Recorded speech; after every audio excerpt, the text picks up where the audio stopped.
right. All right, we're back. We are back. We don't know where we left closer, off. A little bit closer. A little closer than Yeah. All right. There we go. Go ahead. And we don't know where we left off, but. I hate to do this. I'm gonna have to reset.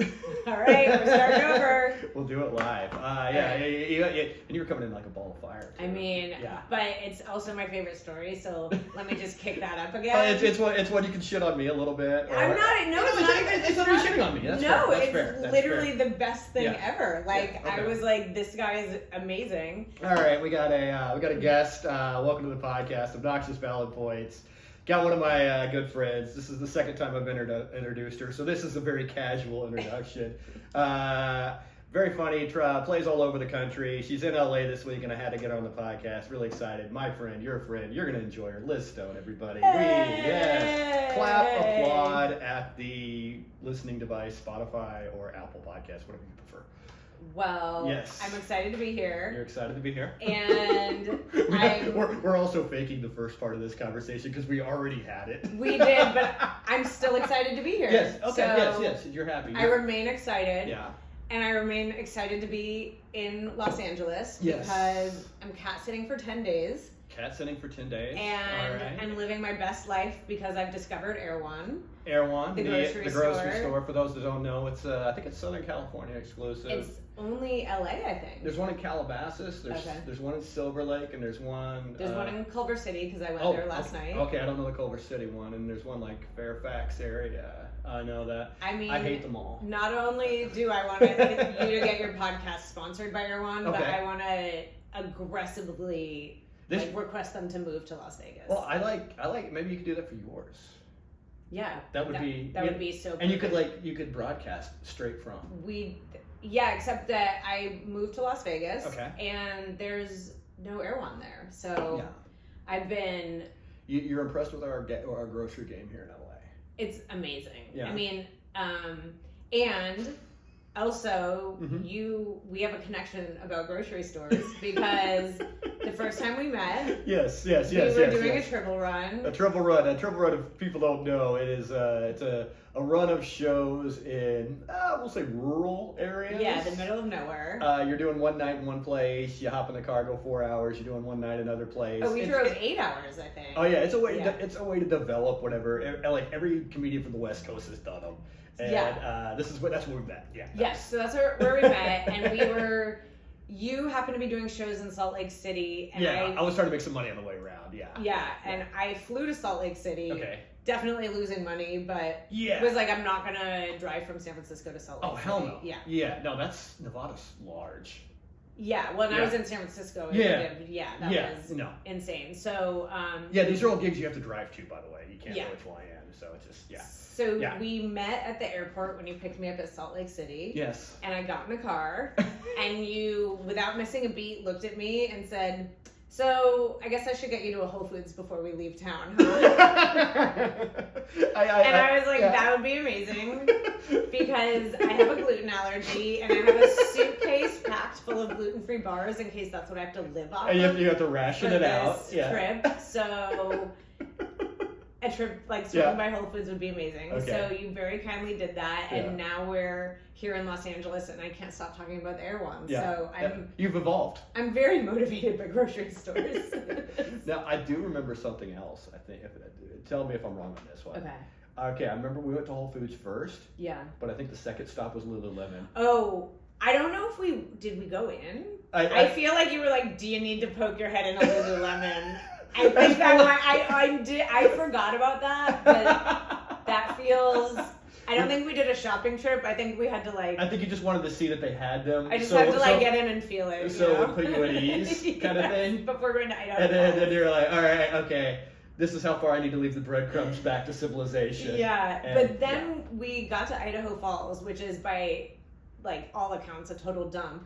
And they're doing their best. For some reason, across from the hotel where the murder hotel we were at, there was a place with gluten-free catfish, fried fish. Fried fish, yeah. And they were like, it's fully gluten-free, and I was like, this is the best comedy situation I've ever had, because normally if I'm doing comedy clubs or bar shows or whatever. They're like, "Oh, do you want food?" I'm like, "No, it's just gonna be a bag of chips or whatever. It's like Lay's potato chips or something that's been sitting there forever, pickle in a bag." Yeah, I'm like, I have a kale salad in my bag with me now, like just for at all times.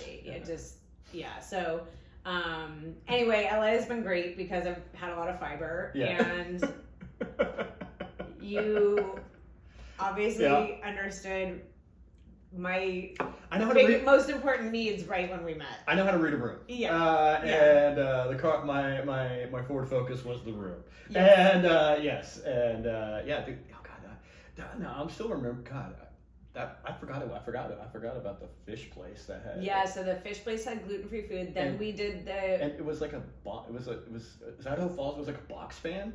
The guy had like a fan because it was all humid and gross because it was like the middle of summer.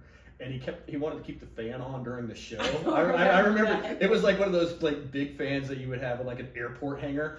And I remember. I believe it. Yeah, it was like, hey, I was like, can we turn the fan off? And go, it'll get muggy. I go, they won't be able to hear us. And see, most of my memories are overshadowed by the Cowboy Aaron. Oh yeah, you had a fan. You made a. Yeah, because I thought that I like loved cowboys. In theory, I do. You like the theory of cowboys. Yeah, but I had never like Matt Damon, all the pretty horses. I had never seen one. Sat in conversation. So after the show, you introduced me to this Cowboy Aaron. Oh, I think he was begging me to introduce you to him. Because I think Mother's Farm needed another woman on it. Because at some point they're like, we need to breed. I need to breed. You're bringing a woman in. He started showing me pictures of like a rodeo, I think, which were very cool. Like it was like wild action shots, and then never stopped showing me pictures, and then was like, I live on because you showed like a little on my mother's farm. Like he was like, you showed a little bit of interest, and he didn't know the show a little bit, talk a little bit, show a little bit, talk. I was like, wow, that's cool, and then you may have been one of the hottest women that ever stopped in Idaho. I don't know if that's a particularly challenging accomplishment. Listen, this is one of your credits. I'm one of the prettiest women who's ever been in Idaho Falls. Idaho Falls 8, so feeling good. You went Idaho 8.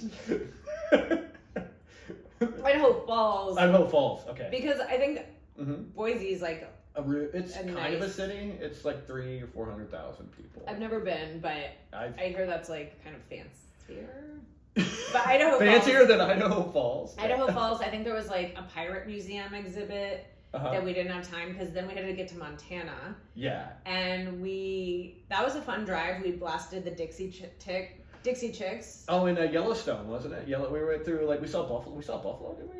Or was that with you, or did I not see that with you? I don't. It was pretty. It was beautiful. Yeah, we went through Yellowstone National Park. Yeah, to get there. I think so. And then we got stuck in crazy traffic behind all these extremely slow Corvettes. Yes. And it turned out we were performing for a Corvette convention in Billings, Montana. Oh my God. And for some reason, and they were all very old and drove like 20 miles an hour. They were cruising. They were doing their thing. They were peacocking it out at 70 years old. They were nice people. And the speed limit's like 140. There is no speed limit in Montana. Yeah, but they were like, we're going to go 25. You could be a crystal meth user and no one would even be. So that was like the real roadblock was the Corvette. I remember a little bit more of this. Okay, so the Billings place was nice. It was a hotel. The convention center. Yeah. We listed as credits still. Yeah, it's a pretty big one. I played Billings. Thank you. Yeah. Thank you. I think I can handle this crowd. I played Billings. I pissed off a lot of people. But they all had low blood sugar. Yeah, well, remember? No. That wasn't your fault. No. I remember what I did. I told the people, because they all had Corvettes and they all had... you insulted the cars. You came out hot. I came out hot with... They all had their cars and it was a big car show and they were like, hey, this is our fun night. And I was headlining the thing and I was like, that guy Will was really funny. You had a great set and I should have just rode the momentum and I was like, I'll be cute. And I said, it's so awesome that you're in here right now, especially with that hailstorm coming outside. And 15 people cleared out as fast as they could. These old people and I think you also like had some more car insults, which I don't remember. Yeah, like because my father was a Mustang guy. That's right. Yeah, that came out. I talked. And I once I saw that wasn't going well, I figured I would put the fire out with gasoline. And so there were like you came out hot, insulting the Corvette convention, and then none of the food had been served, so everyone in there had like extremely low blood sugar. Oh, they got so mad. Yeah, they were really hungry. Yeah, it was like a very full convention center of very hungry old people. Very, very car enthusiasts that I had already pissed off, and they hadn't got their. Oh yeah, I had forgotten about that. Fuck. Oh, I remember the GM. I remember that too. Okay, all right. Good work. You're like. I forgot. I think we're still connected on Facebook. Maybe she'll hear this. Anyway, I hope she's still listening to your podcast all these years later. I can tell when someone's listening in Montana. You can see where the states. Perfect. I want Billings, Montana to light the fuck up. Oh God, yeah, the Corvette incident from Billings, Montana. That was really funny, and now we're back. We're back. We've had a couple of little rendezvous when you came to town. Yeah, for sure. We've seen each other in. Oh no, we've missed each other in Vegas. We've seen each other in LA. Yeah. I'm trying to remember. I came to Vegas. We went to some hotel bar, remember? The rooftop place, I remember that? Oh, in LA, that's right. And then you had a show down here with Valerie and Iconic. Oh, yeah, that's right, at Hollywood Improv Mermaid Show. That's right. Yes. So that's it. So we saw each other pretty recently. All right, I remember those. It's the espresso video. Anyway, that's a new track. That's the track of the summer. Oh no, I've been listening to it on repeat. Don't worry. It tracks with you exactly. It's like it's a good Vegas. It's a good little bop. Yeah. Big little ride in from Vegas, kind of like thinking about you. It's. She's good for a car ride. Yeah, absolutely. So you've been in LA. You've been crushing some stages. There's been some really fun shows. Well, I know more comics in LA now than San Francisco because everyone from San Francisco moved down here. Really? Yeah, a lot of them have. At least like people I know. Yeah. Yeah. So when I go back to SF, like I don't know as many people to hit up for local shows, but in LA, I'm like, I get to see everyone. It's so fun. And then I've just run into people that I haven't seen in a long time. So it's been very fun. Right on. Yeah. I didn't think about that. A lot of people have left SF and came down here. Oh no, I've been getting to catch up with like tons of people. It's awesome. Yeah. Nice. And it's not too far from Vegas. Because I moved to Vegas during COVID. Yeah. When San Francisco was more shut down than LA, because I went to Vegas during COVID a couple times. And I was the lamest dude because I was still on LA brain about. And I was just like, oh my God, there's people outside, and I was just like, outside is okay, Matt. And I was just like, but they're talking to each other. And I was Californians it was different. I survived 6 months in Gavin Newsom's a good-looking guy. I trusted him. He is really handsome. Yeah, especially for a politician. I only survived 6 months. In San Francisco, and then I was like, I gotta get the hell out of here. And I would have moved anywhere, literally, just a comic who ended up moving to Vegas. He was like, me and my boyfriend are thinking about like subletting our place, getting a 6-month lease in Vegas, ride this out with a pool. And I was like, sounds like a great idea. Oh, yeah. And 4 days later, I had a subletter and I'd signed a lease in Vegas. And I was like, I'm out. You were like, holy shit, you finally found somebody to take this? You're like, I had a friend who was in the suburbs and she'd also recently gotten divorced. And I met her because she saw me performing my divorce set at a show. And then she wanted to sublet my place, so I owe my divorce set like a lot to that. That's a wild story. So she wanted to like take my place for a year, and I signed a year lease in Vegas, and was like, oh, this will all be over by then. Yeah. And then 6 days, six weeks to stop the spread. Yeah, that's all. Yeah. A year later in Vegas, California, not remotely reopened. Not at all. Not at all. Yeah. And. People a lot of people were moving to Vegas, and I was like, I think this is like gonna grow a lot. Especially as an entertainer, as a musician, or whatever. You got people you want to do in front of live crowds. Yeah. And Vegas is offering it, and it's relative. I mean, there's always risk involved in anything, And I got COVID 4 times. But you're young, yeah, you know, it's not like I mean, you know you don't have like a heart. No, or I anything. feel. Yeah, you had no heart after the divorce, yeah. Yeah, and I currently feel like great. Like I feel like the best I've could feel. I mean, so. I feel it was like for like obese people and smokers and like older people, you know. Some of them like did hit. I got it before the vaccine came out because I was going out in Vegas a lot. Yeah. But then doing shows, whatever. One of my friends, she and we lived in a building together and we got COVID together and we hung out. Yeah. And bonding. Like other people had it and had antibodies, so it was like I wasn't even that isolated. Yeah. And it was still so much better than being alone in an apartment in San Francisco. Like, I was like, COVID in Vegas is better than sitting alone in this apartment in San Francisco. I did a milk bar show in San Francisco where I was on the sidewalk, and that's not fun, and I get that. Oh yeah, the sidewalk shows. But I was wearing a mask on the sidewalk, and people at 20 feet away were wearing masks. Yeah. And I'm like, what? And I like I get the wanting to be. I get the idea, but also let's be real. Well, I'm like, everyone do what you want. If you want to stay inside, stay inside. If you want to wear a mask, wear a mask. But I was like, I'm not putting anyone at risk. I live alone. And just I can't. Your cats. My cats were fine. And I was like, I can't handle this. Like it would have been much less healthy for me to stay in San Francisco. I'm not going to try to make this a COVID podcast, but I completely agree. Anyway, we're happy now. We're happy now. So that's how I ended up in Vegas. Yeah. Okay. What's been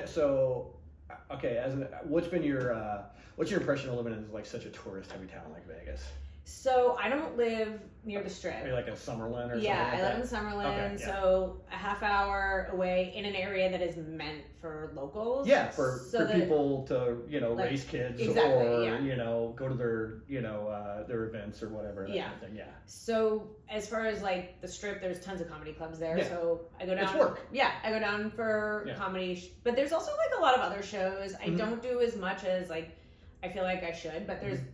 I mean, I think that's the best thing about Vegas is all the shows. Yeah. Like so many times to get up. Yeah.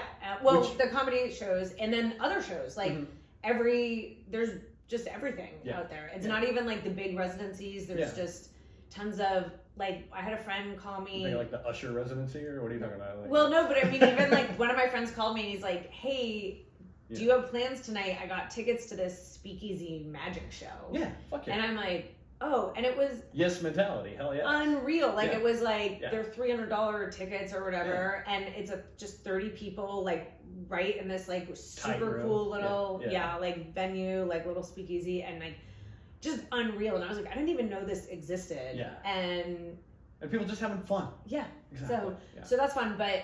Yeah, like it is weird living somewhere that is that geared for tourists because like when I'm in Vegas, the only time I'm there, I'm around the tourists because I don't go out to Henderson or whatever. You know what I mean? Yeah, when you're visiting. Yeah. But things like assuming the A's come to Vegas, like that's been weird. Yeah. That's not for locals because like it's gonna be all the tourists, really. Yeah, that's just for tourists, and that's what the business model is like, and it's not even to like.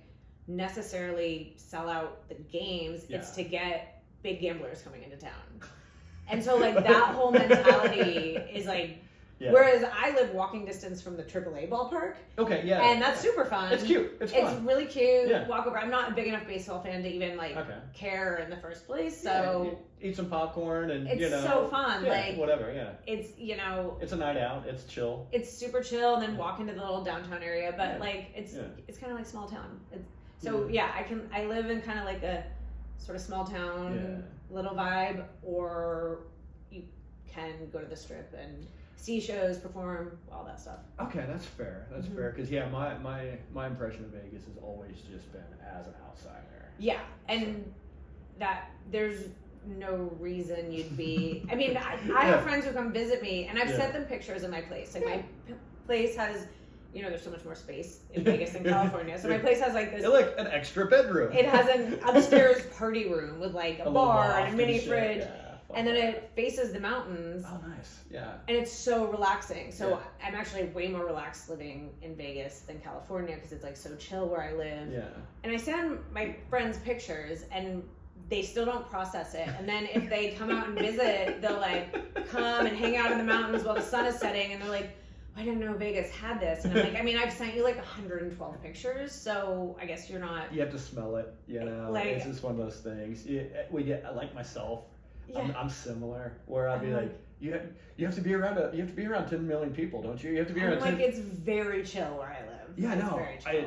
I get it.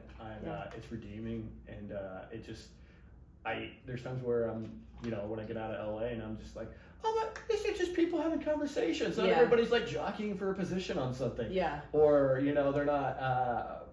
But I will say what I like about where I live is it's chill. Yeah. It's probably got like a Scottsdale, Arizona feel, but there's like. Oh, nice. Yeah, a little. Yeah. There's still some like good Vegas, like random and like good crystal meth parties and stuff. Yeah. No, not like that, but like there's a cheesy lounge where like it was open during COVID, so we were always walking there from where I lived. It's walking distance from my place. That's what we're doing a show tonight at a place like that. Yeah. Well, this is like trying to be like the Strip, but like in Summerlin. For the strip for the locals. And O.J. Simpson was always there before he died, and people like loved him there. Yeah, like, loved the juice. This girl in my old building was I don't know, like a hostess there or whatever, and she's like, he is really spiritual. And I was like, he might be atoning for, I don't know, a couple of murders, but you know, whatever. I just rewatched his old documentary about him, man. It was wild, so you know, I'd go out and we're all like, there's OJ, like. Oh, he was there when you were. Oh yeah. Oh wow, he's still bouncing at 70, huh? Oh yeah, he had his birthday party there during COVID. I love it, but I love it, but also, you know, just kind of, So it was like, you're still like, oh yeah, I'm in Vegas, but it's like. I hope he's taking the Uber home solo. That's what I mean, now he's dead. Yeah, so, now, Yeah, he's solo. R.I.P. R.I.P. But yeah, so there was just like stuff like that where you're like, oh, I'm definitely in Vegas, because everyone is stoked that OJ is here. Everyone. They're like texting each other. The juice is out, baby. Yeah. Oh my god, that's so that kind of stuff, or like.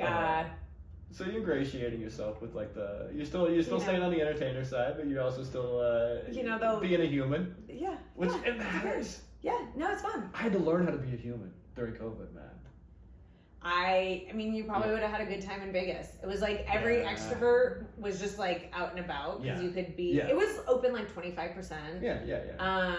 And then once it opened to 100%. And if you're sick, you stay in. Whatever. You know? Yeah. Exactly. Exactly. Yeah. It's common sense. You know. Yeah. Every one of the 4 times I had COVID, I stayed inside the whole time. I definitely did not leave my house. I think I've had COVID. I think I had it 4 times. Yeah. Okay, so but now it's all been like post-vaccine too. Yeah. Oh yeah. Like, I mean, the 4th time sorry, I didn't mean to go COVID again. Whatever. We're gonna dance around it. Yeah. But it's also like how I ended up, because sometimes I'm like, how did I end up living in Las Vegas? And then I'm like, oh yeah, COVID. Like that kind of turned the world upside down. Yeah. It was, and I would have, happily moved to LA, but it really was like after I bought a place in 2021 in Vegas, and I think it was like still a couple more years before it was like kind of normal here. We were screaming at people in the park. Yeah. You know what I mean? We were doing, stand-up shows in the park. And everything was outdoors, which I get it, but also it's like, I think Dimitri Martin had my favorite line. A great room for stand-up is one that's going to be horrible in a fire. And it's just like you have to have people tight and close in, and it's like an intimate experience. Yeah. Obviously, it's great if you're doing it in, and I was traveling a lot. Like there was, I met a lot of people where I could, go feature for them. And so I was traveling a lot. And then when I would come back to California, I was like, oh, and I think it was like Jared Freed. Like we were both at Cobb's and we'd both been traveling. And he's like, San Francisco San Francisco is like, no one told them the war ended 2 years ago. Yes, and I was like, yes. Thank you. It was just a big adjustment. So, so there's like pros and cons to Vegas. It's definitely like a small town with a circus in the middle. There's just not nearly as much like stuff, right? But it's also really no Erewhon. Easy. There's no Erewhon. But I'm gonna.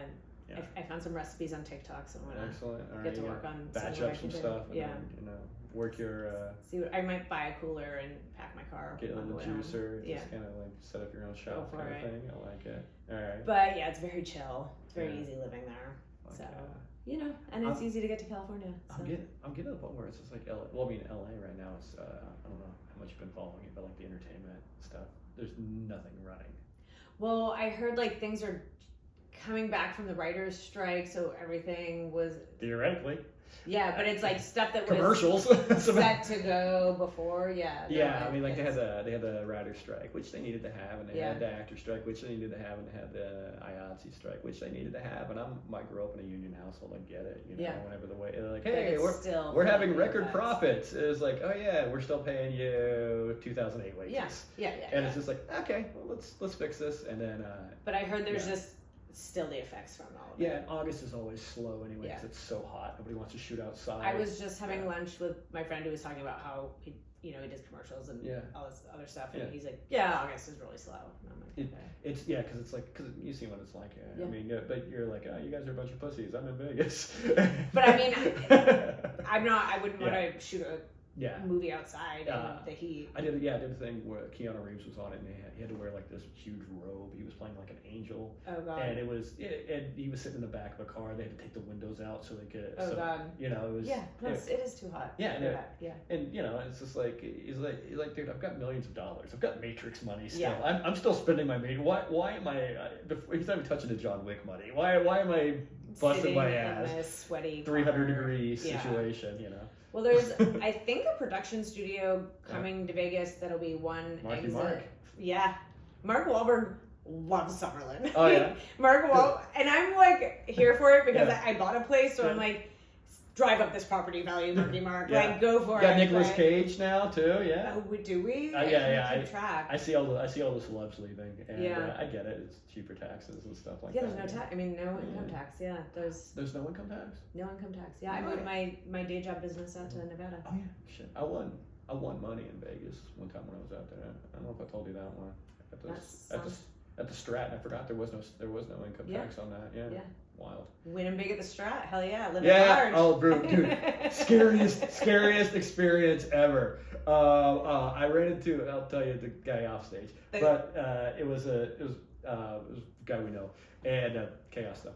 But I was waiting for him for a meeting, and he had a meeting up there, and I won $5,000 at the Strat on a Sunday night. Wow. I was going to the Grand Canyon Glass Bridge. This was during COVID. Okay. And then you win that kind of money, and the buzzers go off and the lights go off, and it shows how much you're winning. Oh. And it makes you like a freaking target at the Strat. And they have like crackheads running. Yes. Oh no, I got approached by 2 different Jesse Pinkman looking dudes who were just like, hey, I can get you anything. What do you want? Blah blah blah. Are you a coke guy? Are you and I'm just like, you're like, I just want strangers drugs from the streets of Las Vegas. And safe. And it was also like a Sunday afternoon, so it was like 4:00. It was like the Sunday afternoon shift. Oh God. And they looked like linebackers for the Raiders. Yeah. And it was, and I see the guy, because they hand you the money on the floor. So I don't gamble, so I just don't. They counted it out, $5,200. Just in the open? Yeah, out in the open. Oh God. And I saw the guy that was with the girl counting it out. I had to fill out his paperwork and stuff.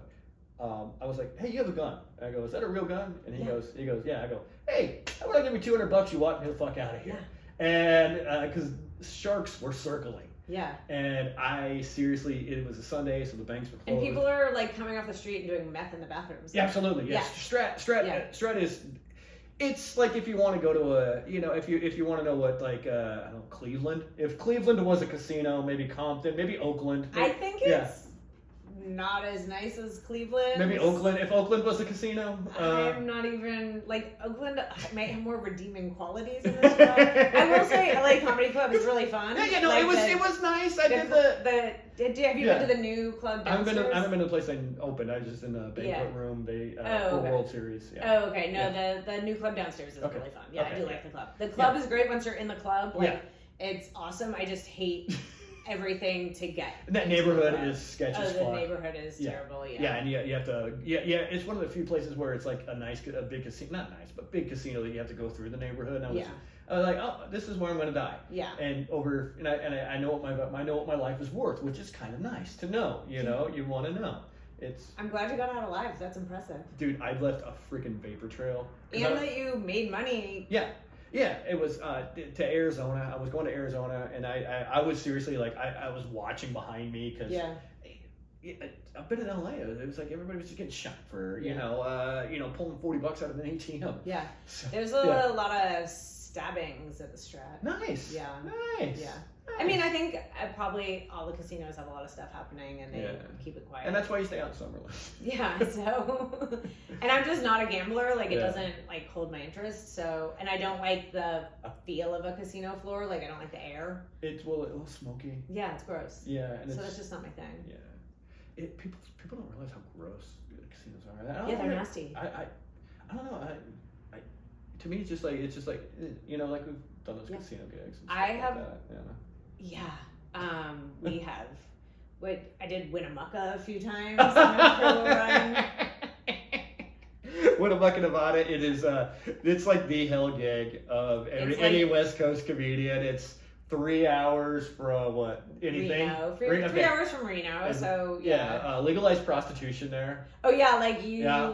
There's not that much. I took a wrong left turn, and there was just a giant sign that said brothel in red letters. Just not even brothel. Not even like a cute name for it, like not like the Katie's Corner or something like that. Just brothel, and then here, come have sex with the women. I made the mistake of being like, I'll check out the restaurant in town. Like so I go to this restaurant. Not in the casino, but like not in the casino, but there's like a Basque restaurant, and I go in and.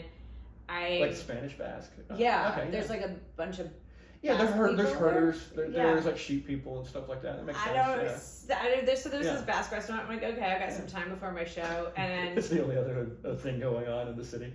One by one, like I'm just at a table alone. It's mostly all dudes because it's like a trucker stop. It's off the interstate. And one by one, just men start coming up and offering me their leftovers. Like this guy come up and he's like, ma'am, would you like my soup? And it was like not a new bowl of soup. It was like a worked over bowl. No, I ordered, and the portions were so big. I ordered off the kids menu and could not even finish half of it. You're a petite lady. That was how much food it was. Yeah. And then this like group of guys. This guy's like, do you want some of our fries? And I'm like, why is it what's going on? No one's like, let me pay for your meal. They're just like, do you want this leftover food? And I'm like, does this work? Or have they never met a woman before? Is that their game? Or I don't know. But then did they think you were like a working girl or something? Well, these guys were like, why are you here? And I'm coming from San Francisco where I'm like, oh, comedy show, and everyone's always like, I'm gonna come, and no one ever shows up. It's like, oh, comedy show. And it's packed. It's packed for that room, And they do come to the comedy show. Yeah. And then the guy, and this is when I was with your friend Maya, who was like really cool, and then very proper, very properly raised. Similar, we had a similar kind of. But she like I was like, okay, so then the guy Maya Giorgio, very funny comedian, comes and just starts like. Oh, was she with you at the? Yeah, we were at the we were at the show together. Okay, so I go to the show. Yeah. He shows up after my set. Yeah. And then just starts trying to like hand me cash, and I'm like way too scared to take it. Like, and then he's like, "There's just like way more where that is from." I'm like, I don't like need any money. Did he think you were like? I don't think I think he's just as like I can just. By women, I can just lady, like I'm in Winnemucca because it is legalized prostitution there. Okay. And I'm like scared to touch it, and he's putting it on a chair, and I'm like terrified of it. And then it's a dark place. Then he just leaves like during her set, and I'm like, I think I covered it up with something because I was like, I don't know, I just don't want to like be sitting here with like all this. It was probably like $350 or something. Yeah. Then, which is more than the gig pays. I'm like, okay, at least he's gone, but I'm like still not like going near any of this. And then she gets off stage, and then suddenly he reappears. Oh, okay. And I have a picture of him and his friends at some point because I was like, if I go missing and someone finds my phone, they'll at least like have some photos. You have people to breadcrumbs. Yeah, so I think there's still a picture of my phone, but then after Preston, he then. Like, I'm just like, I'm not taking the money. And I think she's just like, I'll take it. Yeah. And she just like grabbed it and walked off, and he's like, wait, I mean, and then she just like walked to the cage, and I was like, that's my goal for comedy. She's been doing it. I want to just not be scared to take the pile of money from a stranger in Winnemucca, but I'm way too scared. So we went to the cage to get paid, and then I just you gotta do that. Ran to my room so that like no one could see me where I was going. Yeah. I probably pushed like furniture against the door, which I've done in many hotel rooms for comedy. It is weird. Yeah. It is weird, especially. I never really entered my mind, especially as like there's different vulnerabilities a dude has, as a woman has, than like at some of these rural gigs that we've had. And I mean, a place like Denver could be just as horrible, but everybody knows what's going on in that town. Yeah, there's sort of like an accepted, like there's an accepted understanding of what a situation is, and then you can end up in like the middle of nowhere, and you're like, oh, like I really don't know if this guy's ever met a woman who like has a job and is not a prostitute, has an education or whatever. Yeah, it might. He literally just like we're on two different planets here, two different wavelengths. But when she took the money and just walked away, I was like, she's so cool. That's my goal. One day I'm just gonna like be like, yeah, whatever. I'm not scared. Oh, dude, that's gonna be like the circle of life when you're headlining for another girl, and she's like, oh, and she's like, oh, you're like, here's how you handle this, bitch. Here we go. There you go. We're getting donuts in the morning. Here we go. Yeah. Oh God. And I went back there too. Oh, like, since then? Yeah, after that. You gotta see her. When I went back, I brought all my own bedding. Because the hotel it was very was 1980s. So gross. Yeah, I was like, I don't think they've like, who knows if they've, I couldn't sleep in that like, so I packed like. It's like you heard it every spring on the mattress. Yeah, I packed all my own bedding in like a giant backpack and like made it so I never had to touch anything like in the hotel room. Yeah, fair. It was a lot better that way. Well, it puts you at ease. You're not gonna catch herpes from sleeping in a bed. Generally, now I really just travel to cities I want to be in. That's kind of the plan. I mean, it was a time. I did it for a while. You learned how to do a half hour. You learned how to get your time up. You learned. And it was fun. It's fun going to the random place. Like it was fun for a bit. Like it also helps. I mean, I'm not trying to pat myself on the back, but like it's cool when you travel with somebody that you can hang with and have a conversation with and shit like that. No, I met some like great people. Yeah. And I mean, one of the shows I did in LA was I just no, but it was like through someone I met on a travel run. Like it's like I oh, like tonight. But two of my shows in LA. Yeah, exactly. But now I'm like, okay. I want to be in Denver for XYZ, so I will do shows in Denver. Exactly. It's like a little bit more relaxed type setting, or Chicago or Boston. Whatever, or like I'll go visit my parents and book shows in Boston. Yeah. That kind of thing. Yeah, exactly. Yeah. Well, I don't think I'm going to go through Winnemucca again. I don't think either of us need to do that to ourselves. I mean, I'd never say never, but probably I'm looking at the logistics of it. I mean, I will be honest. If I was in because I'll go to there's some really fun shows in Reno and Truckee, and I go up every summer for those. So Reno's beautiful. I like Reno. I like Reno. A lot of people don't. I like Reno. I love it. I've always liked Reno. The mountains. It's great, and the reason I ended up in Vegas instead of Reno was just that at the time I was buying a place. California was on fire, and the air in Reno was really bad, and I was like. I was really worried about all the fires, and so, but because it was kind of Truckee's a little bit remote, and you may. Well, no, I mean it's just the air in Reno in 2021. I think it was like 3 months no one could go outside. Oh, for real? Yeah, so I was up there at the Laugh Factory, and we could not step outside. I mean, and then it was like by the end of the week, you could feel the smoke in the hotel room. Gross. Yeah, it was bad. But it was that intense. That's how bad the air was for months because of all the fires. I remember I took one picture and I go, hey, look, Los Angeles looks like a Wes Anderson movie. And everything's in sepia. But it has like some like good restaurants and bars, and it's near Tahoe, and there's some good nature around there. Biking trails, whatever. Yeah, so snowball fights, whatever you do. All of it. Yeah. The snow. I don't go up. I don't go up during the winter. Yeah. That is not a time I want to be traveling in the mountains. Okay. But if I'm in Reno doing shows and someone's like, do you want to jump in the car and do a gig in Winnemucca with me? I'm like, okay, let's do it. If you're close, you know. I'm like, all right, 3 hours, like one night, sure. Like I still like that guy Herb. Oh, I went, I think I'm still Facebook friends with him. Yeah. And the second time I went up, I went to the 24-hour bar in town. Okay. That has like that was a whole scene. That was the bartender flashed me and. Oh, it's cock? No, it was this woman, okay, and any of the male comics I was with are like, we're uncomfortable. Like it was all uncomfortable. It was just. You don't want to get It was a 24-hour dive bar in Winnemucca, but. I remember there was one time. It was all like being a dude is a little bit different on the road than a woman. Where like the people were like, hey, we're gonna go to this other bar, and my dumbass was like, yeah, I'll go, you know, and they're like inviting me and they're buying me shots and shit like that, and then it was just like, I was just like, why did I leave the hotel where I know where I'm gonna be? And it's not like there's like Uber or Lyft or. I know. You know? I went with the two comics I was with because one of the comics was like, no, there's actually like a shuttle you can call and they'll come get you anytime. So I actually literally was able to just like call for a ride to come get me because I was like, I don't want to be out and about in Winnemucca. It's not a good look. You know, when I'm in Boston, it's a lot more normal to like go to a bar after a show. Vegas or Frisco or whatever. Yeah. That's fair. Dude, I gotta ask you to tell the story. Oh, my divorce story? It was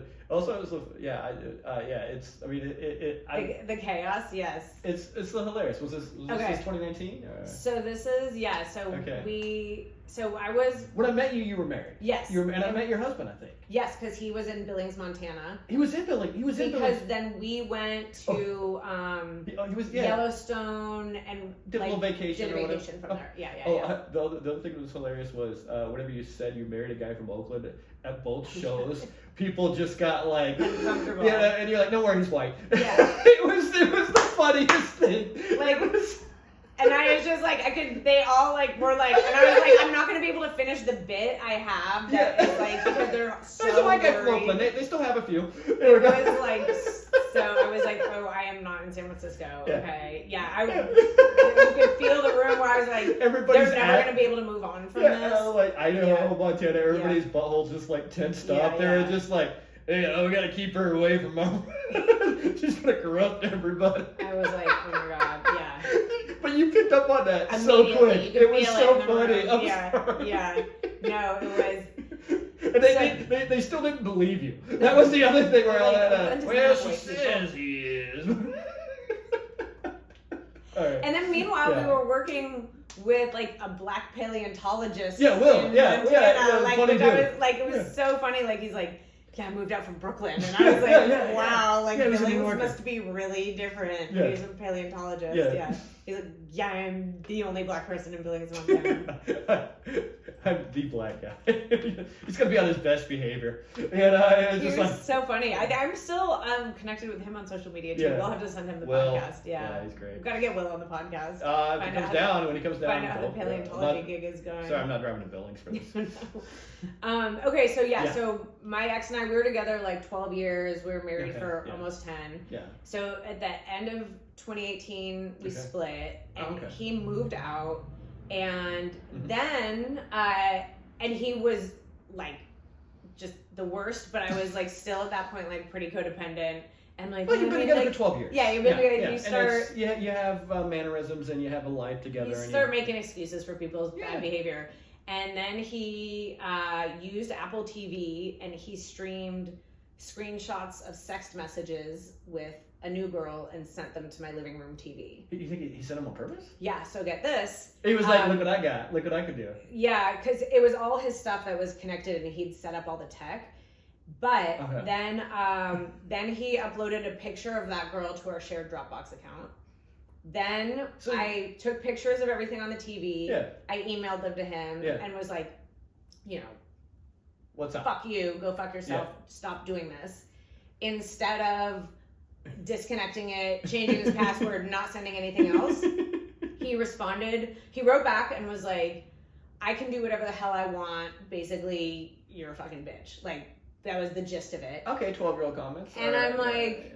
Okay, well, you're not telling me it wasn't meant for me. Like, we're both lawyers, like, you know. Yeah. You guys know tact. Like, if you, in the practice of law, like if I accidentally send you stuff that is actually privileged and you're not supposed to see, I write to you and I'm like, hey, that was not meant for you. It's privileged and confidential. Confirm you've destroyed all copies immediately. Yeah. When I sent him the email with those screenshots, like I'm like, if this wasn't on purpose, that's the message. And I would have done it. I would have been like, this is not, this poor girl doesn't know this is on my TV. You know, like I was, and instead he's like, yeah, go fuck yourself. And then he sends pictures of another girl to my TV on a trip to Vegas at her friend's wedding, like her doing karaoke, them in their hotel room.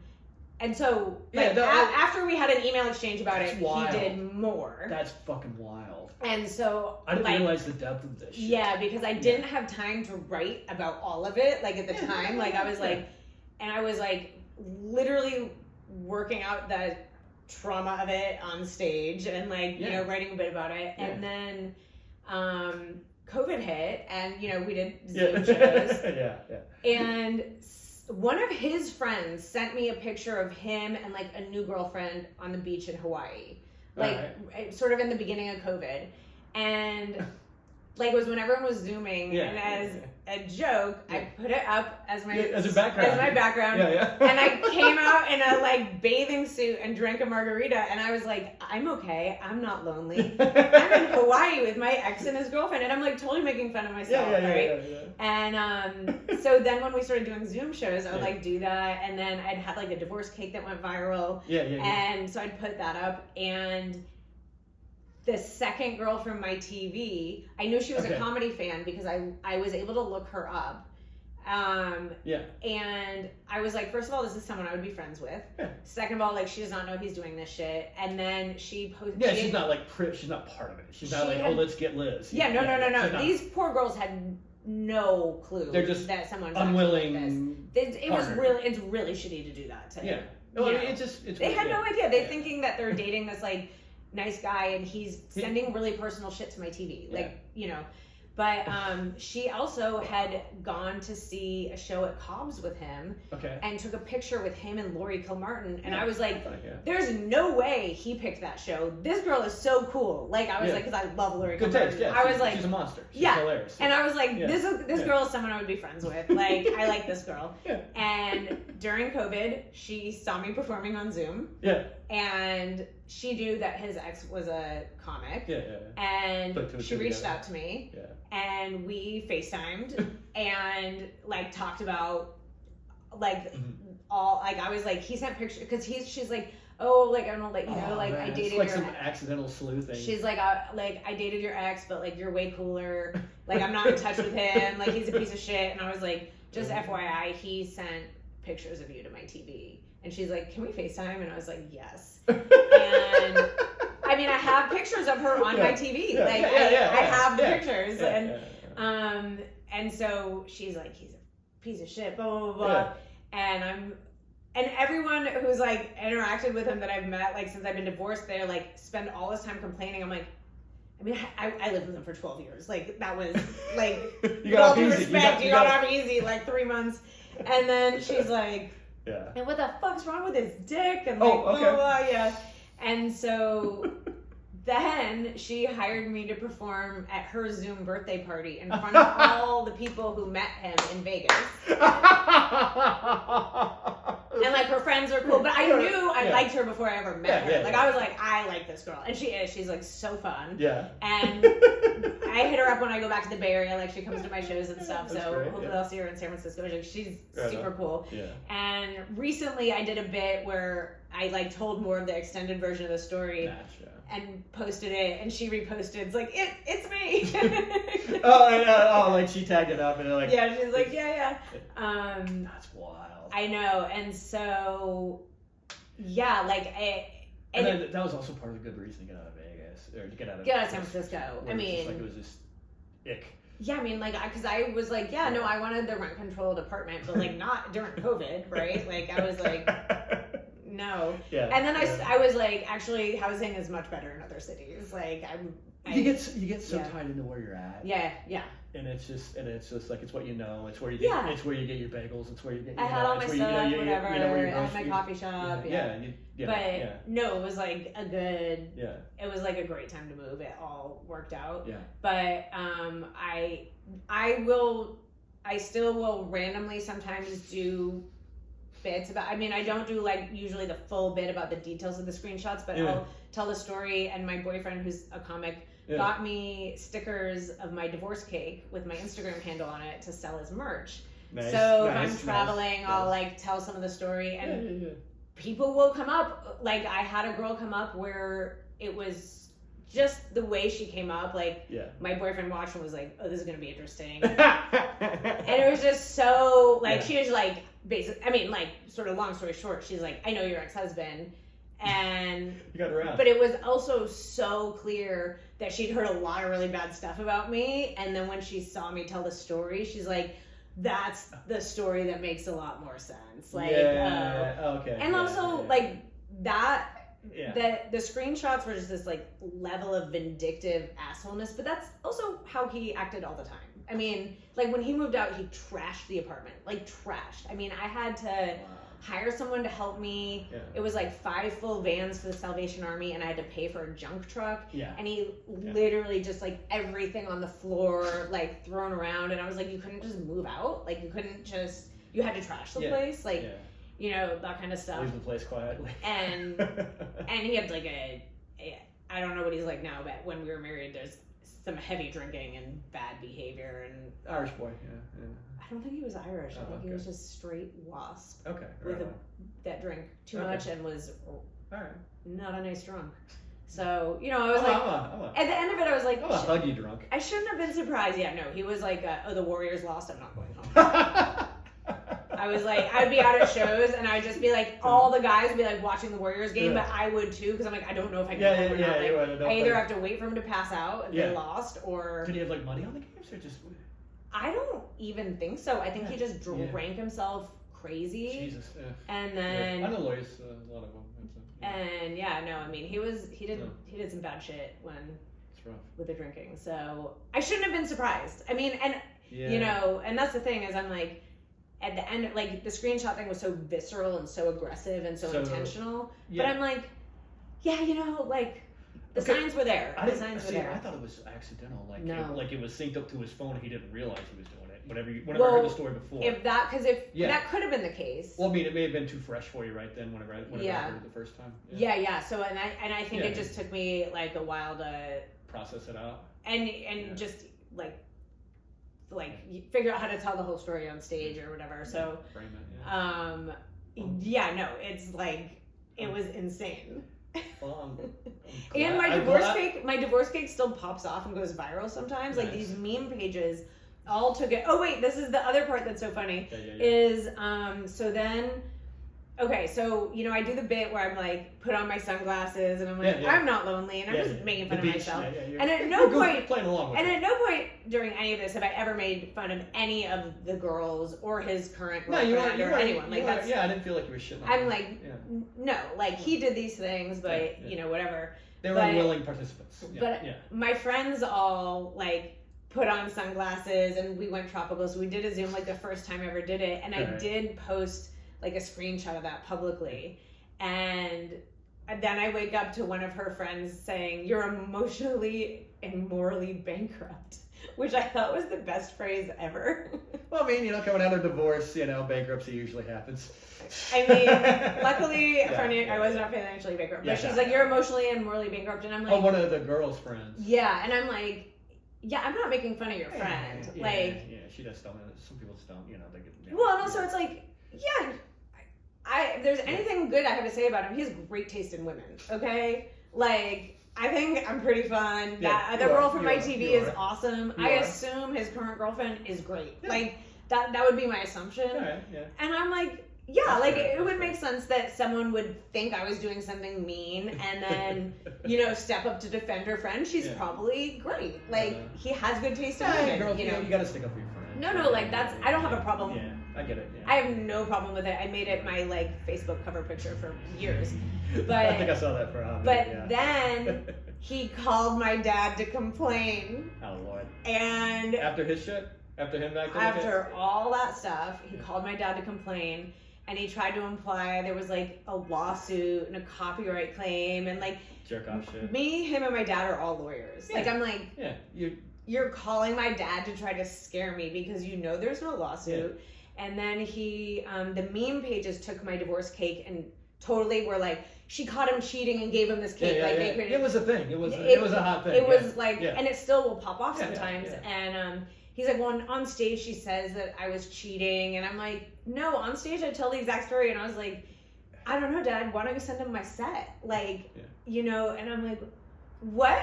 Like a limp dick move to like call your ex's dad after like all the shit he did, like screenshots, like being like terrifying drunk, like just all this stuff. Oh, stealing money from me, like not stealing, not like going in my wallet and stealing it, but like putting all his internet on my credit card and then just like letting it run up. I didn't realize that, you know, just stuff like that. Wild. And then calls my dad to complain, to like imply there's a lawsuit, and my dad's like, I mean, I can't. File it. Go for it. Yeah. And my dad's like, well, I can't tell her to stay on stage, but I mean, she can't do the same set forever, can she? And I'm like, I sure fucking can. Watch me, bitch. Watch me. And I'm like, I just like love saying that on stage too, because like a lot of times I don't do the bit for a while, and then I'm like, I actually can still do it anytime I want. Of it. Nice. Know? Yeah. Anytime I want. So. No worries. So yeah. I gotta give you a sticker of my divorce cake before we leave. I think I have one of my in my purse. Put it on the Hell yeah. little thing here. But it does. It still pops off. People still reach out to me about the bit. Like people are his friends. He or his friends or whoever are like still trashing. I guess they're like, Liz is really upset he moved on, and I'm like, that is not that's what happens during a divorce. That's definitely not the correct analysis, but tell whatever story you need to tell, because I get to do this bit anytime I want. So you got the intellectual property on it. You know, it's almost. I like this one. I like I love the story about whenever you met a guy who was going to Cobb's. Was it like you were featuring that weekend or something? And he was trying to the dating app? Or was it a Hinge or something? Or he was trying to give you like dating advice or he tried to give you stand-up advice? Okay, what was this? I now remember this. Okay. So I was on the dating apps. Yeah. I was on. And you were like, I'm a comedian. I was I never told him I was a comedian. I was like, but I was at Cobb's for like a weekend. That weekend, yeah. And he was like, he's like, I live near Cobb's. It's cool. And I'm like, oh, do you like going to Cobb's? He's like, yeah. I'm like, who did you like last? Cobb's is there? Also like the club in San Francisco. Punchline and Cobb's. Both are killer shows. And I think he's like, he saw someone, and I knew like one of my friends who's really fucking funny had opened for him, and I was like, oh, like, did you like the opener? Because I was just trying to like gonna take it back to my friend who was really funny. I'm sure had killed whatever. It's always nice when you hear. And he's like, oh no, like the openers, like they grab people off the street. That's when you're supposed to go buy drinks, like blah blah blah. They don't know how to hire talent, like. And he just starts going like on, and I was like, well, maybe I should like see if I can. Hopefully I can get a spot. Maybe I can get a spot if they're not doing a good job. So I went. That's what it was. So I went through this whole thing, and I sent email. I think I sent fake emails because my friend Ron is like the booker. Yeah. And so we did a fake email interchange. I'm like, yeah, hey, like I have 2 cats. Like maybe I could bring one on stage. Like I got divorced. And he's like, that's something people talk about, right? Yeah, you can open this weekend, but like only 1 cat, or like just something like that. And we'll see how it goes with 1 cat before you bring both on. And so I think I was like, hey man, it worked. I got like the spot, and you told him. Yeah, and I'm like, you should ask for one. You should see if you can do it this weekend too. It's so easy. Yeah. And he's like, I mean, they couldn't even handle my jokes, like that kind of thing. And okay, Lenny Bruce. All right, yeah. Yeah. God, I forgot all about this. And then sorry to be catch you abrupt on it. But it was like such a funny story, because I had all the screenshots, and then I think he came to a show that you didn't come up and talk to me, and then like messaged me after about it, but like I think he was like, oh yeah, okay, like he didn't realize he was getting pranked, basically, or getting. I think he may have eventually figured it out or something. I can't. Yeah. Oh, because I was like, oh no, that's what it was. Is I was like, no, but I'm gonna be here because I was like, but I just pretended I'd never done comedy before. So I was like, oh, you're gonna come to a show? In the DMs, Yeah. So I was like, oh look, I'm like doing it. I'm gonna be there. Like, you should come to a show. I'm really excited. I hope you don't have to grab a drink whenever I'm off. He did actually come to a show and then did not even like come up and talk to me. He saw you. He saw that you were fucking with him, and you can murder whenever when you want to. And all his comedy advice was like maybe the wrong. It is insane the number of dudes on dating apps who are like I watch a lot of Rogan and watch a lot of Bear Bar. I'll tell you what comedy is. And even you don't even I don't even like say I'm a comic, and they'll be like, well, here's like what you got to do to do comedy, and I'm like, oh really? Okay, yeah. Like you could handle 5 minutes at an open mic ever. Okay, whatever. I have people in my family. And I just like where like trying to give me advice on stuff, and I'm like, okay. Yeah. San Francisco on the dating apps, guys, just really. My stand-up comedy could be like an interest. I'd love to catch a show at a comedy club, like blah blah blah. Yeah. But then San Francisco is a small city, and there's not a lot of entertainment there. So a lot of like single people and dating out at all the local comedy shows, and so like all of us, any of us who were doing comedy like regularly in SF and on the dating apps, people would recognize I think one of my friends said that like she was like, you were funny, and then unmatched with him. Wait.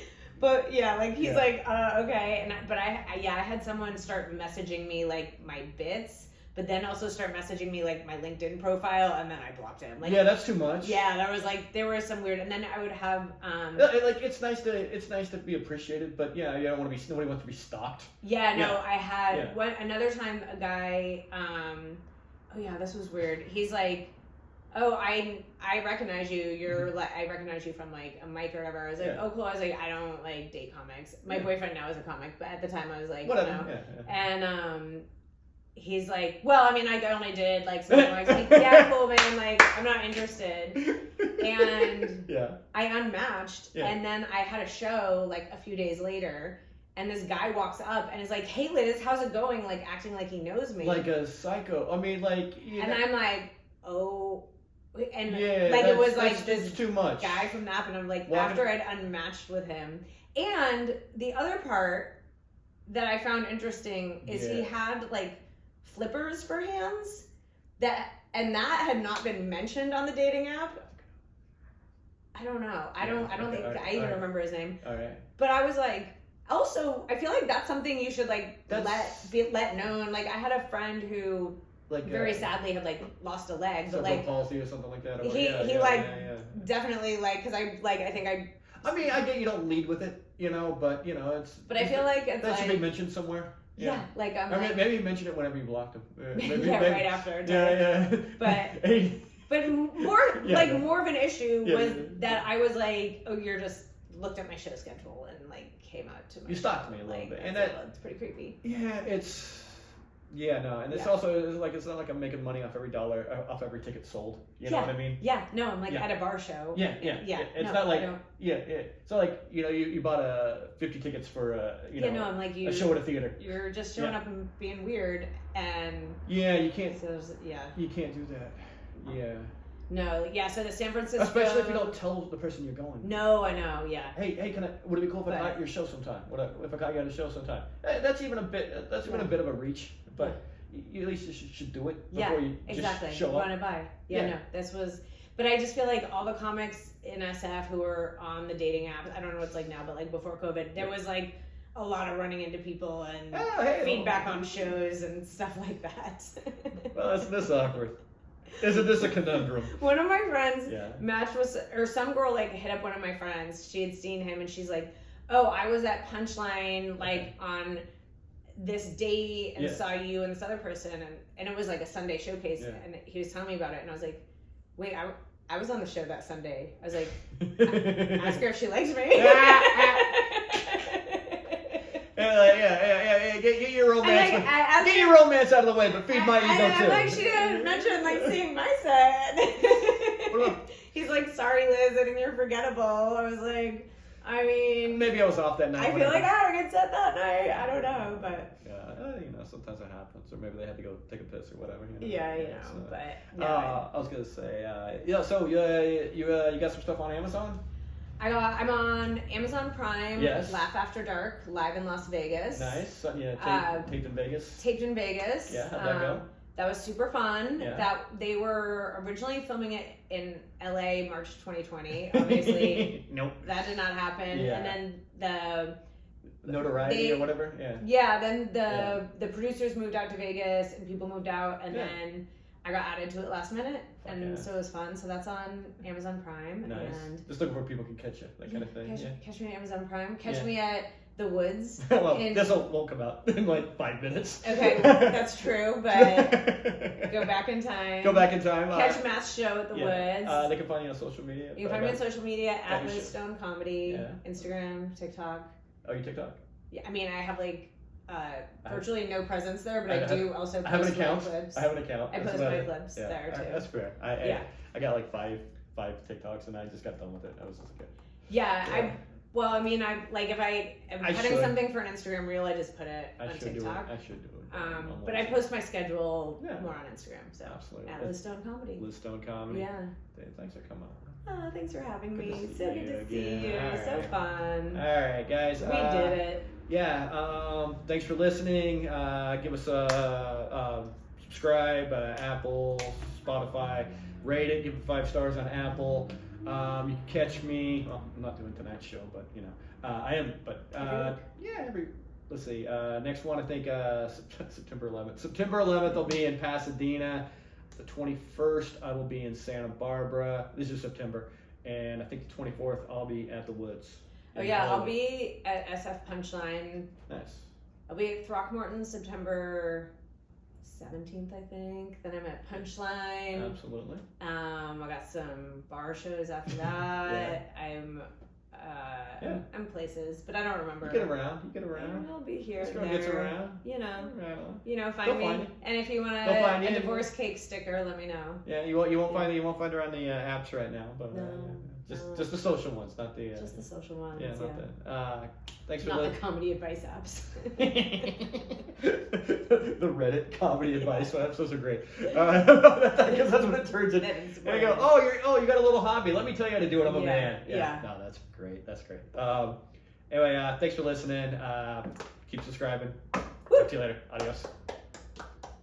We did it. Yeah, this time.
Support for Obnoxious Valid Points is not brought to you by Audible.